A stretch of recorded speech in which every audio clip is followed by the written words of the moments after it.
Hi there. I thought I'd read you some fan mail.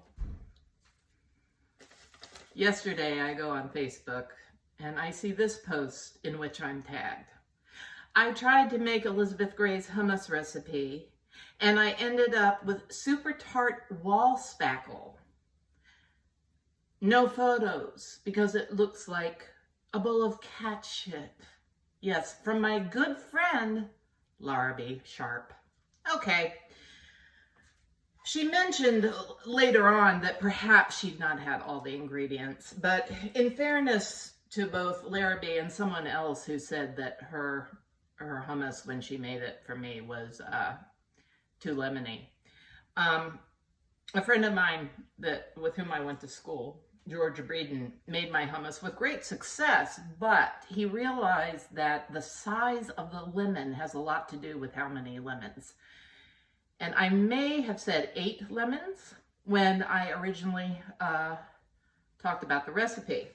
So we're gonna just pull it back and go slowly and have a hummus tutorial. Now, I cook from taste memory. Taste memory is I remember the way something tastes, and I know the components of a recipe well enough to add or subtract. Well, you can't really subtract, but for instance, if you put too much of something in, you might be able to add other ingredients. And that works very well with hummus, and I'm going to show you how. Anyway, I cook from taste memory. So what I've tried to do is break down this recipe, okay? So that we won't have any horrible bowls of cat shit that we have to throw in the dumpster, Larabi. Okay, I do love her so. Anyway, the size can of these beans is, let's see how many ounces. They're a small can. They're the 15.5, pound can of 15.5 ounces, around a pound can of beans, chickpeas. So, as you know, I do not like chickpea juice, and a few of you wrote in to tell me the fancy pants name of chickpea juice, and I will quote Shakespeare and say, chickpea juice by any other name is still chickpea juice. I don't like it. So, we might add some water, but I rinsed off the vegan meringue, which you will recall if you whip this stuff that the chickpeas comes in, you get vegan meringue. All right, so I've rinsed three cans of 15.5 ounce chickpeas. And here's my food processor, which I now, of course, have to fiddle with. I thought I was prepared, perhaps not. I got very involved. I was cooking. I've been writing all day, and I haven't written in a while, so I'm a little distracted. But I promised a tutorial, and you shall have it. Okay, so I have 3 cans of rinsed and drained chickpeas. Now, to start out, oh, I have a few chickpeas that have rolled away. Okay. It's a clean counter. I'm obsessed with clean counters ever since the beginning of the pandemic. All right, so we have 3 cans, and what I'm going to do to start out is I measured out 1 cup of lemon juice to start, okay? You might like yours more lemony like I do, maybe not. So the important part of hummus to me is that we go after the Lebanese hummus, which is light and creamy and delicious with the flavor capture of garlic, salt, lemon. So you can make this hummus to taste, okay, like I do. I'm going to show you the way I make it and the way I like it. But there's nothing to keep you from putting less lemon juice or more lemon juice, all right? So we're going to only start with a cup of lemon juice because that's less than I use. And I'm just putting that right in and shutting this baby down and hit pull. Well, and hit on rather. Well, that's making the obnoxious sound. I'm going to shake up tahini. tahini. This is sesame tahini larvae, which you need in order to make hummus. It's one of the two main components. Now, it's a nut butter, so it gets stuck to the bottom of the can, and I've often found myself wishing for one of those, you know, when you go into a paint store and they shake the can of paint. That's what I would like. So I shook it a little bit before the video started. All right. When I look at this, I just see mashed up chickpeas. Okay. So I am going to open this tahini, and what I have found on average is that I use about a half can of this tahini. I'll tell you how many ounces it is soon. So one jar of tahini would probably last me for 2 rounds of hummus. I did notice, yes, this is 15 ounces, a 15 ounce. I did notice that, so 7 or 8 ounces of tahini. When adjusting my hummus recently, it wasn't right. And I put in more tahini than I had used.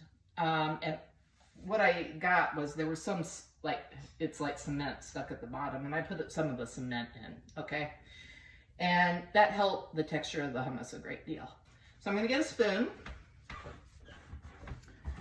And I'm going to stir up the concrete at the bottom. And I'm going to show you what that concrete looks like. It's really disgusting.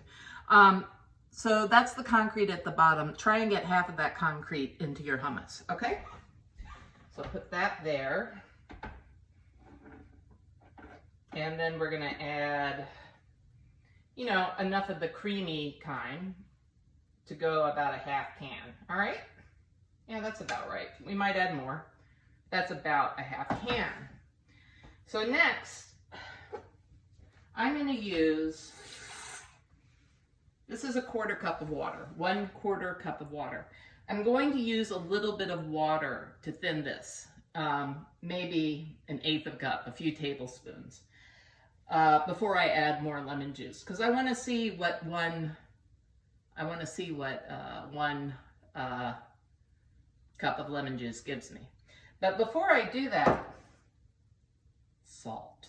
Oh, I do fear that hummus catastrophes in general result from not having enough salt in them. So, because you need the trifecta, salt, garlic, lemon juice. Otherwise, you're left with, you know, tahini and chickpeas, and those things alone are not worth eating, I promise. Okay, that's 1 tablespoon. That's 2 tablespoons. I'm going to put in 3 tablespoons. I'm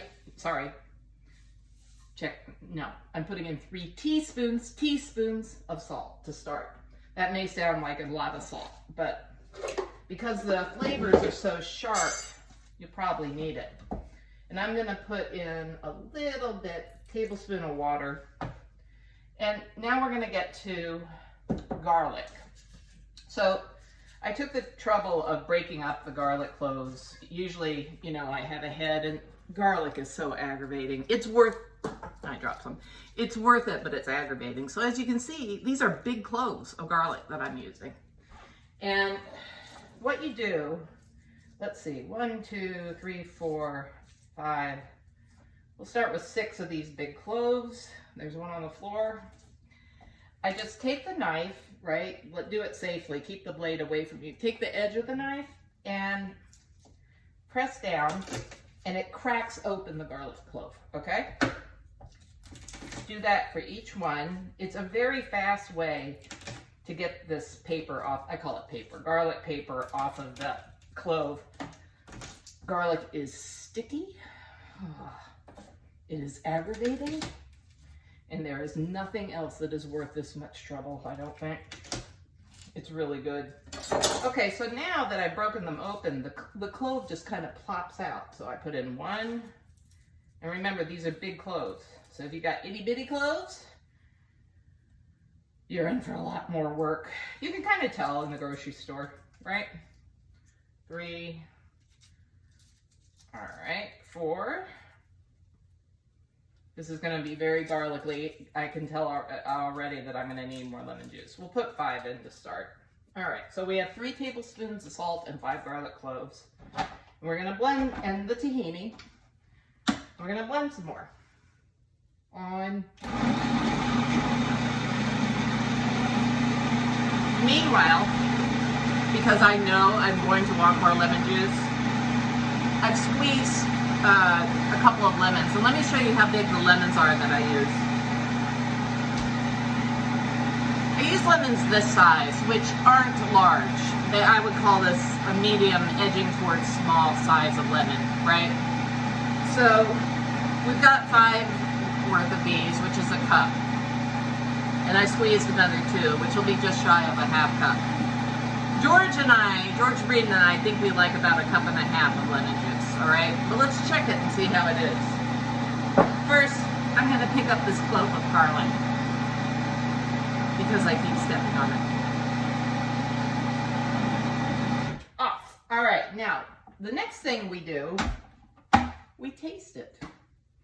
Because that's the only way you're going to get hummus, the hummus of your dreams and the hummus you deserve, is to taste it. So I'm going to get several teaspoons, which I will throw into the sink after I use, because in case I want to give some away, which is unlikely because hummus is like bread in our house. We always have it. I don't want to goop it up with my germs. When I screwed up the hummus the other day, I ended up having my best hummus ever. And I had put too much of something in. I can't remember what it was, but I ended up having to put in another can of chickpeas and adding more tahini and adjusting it to that. It was very aggravating. The other thing to note is that it does taste a little different after it's been in the refrigerator for several hours, you know, and has settled and the flavors absorb and turns cold, you know, because right now we've got warm hummus. So just keep that in mind when you're tasting. Okay, I'm looking at this. Right off the start, this is what I want to tell you about it. It's a little too thick because it's sticking to the spoon like that. Well, it was sticking to the spoon. Now it's plopped onto the stove. Perhaps it's the right consistency after all.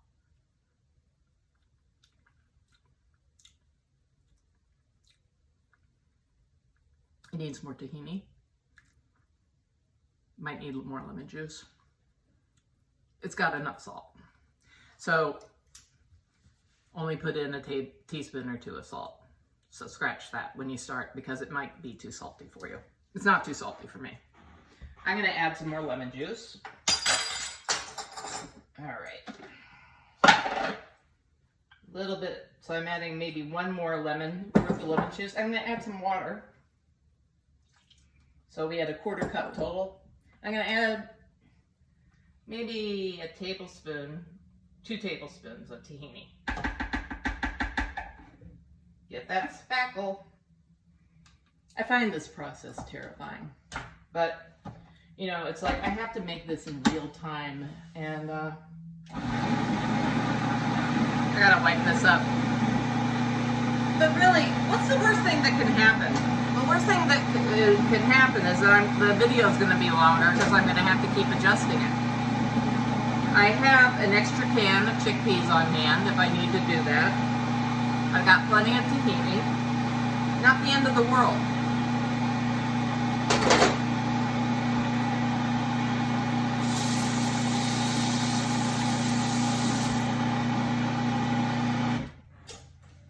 I keep wanting to sing a song.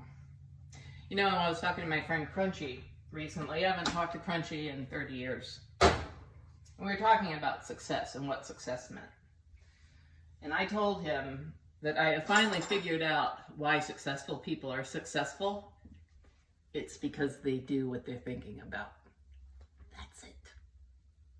If you want to be successful, all you have to do is do what you're thinking about. All right, what do we have here? Now this is looking more like it. Yeah. I'm not going to turn the spoon upside down because this would definitely plop onto the stove. It's a creamy texture. It's light in color. Oh my God, it's perfect. It's perfect. Yeah. So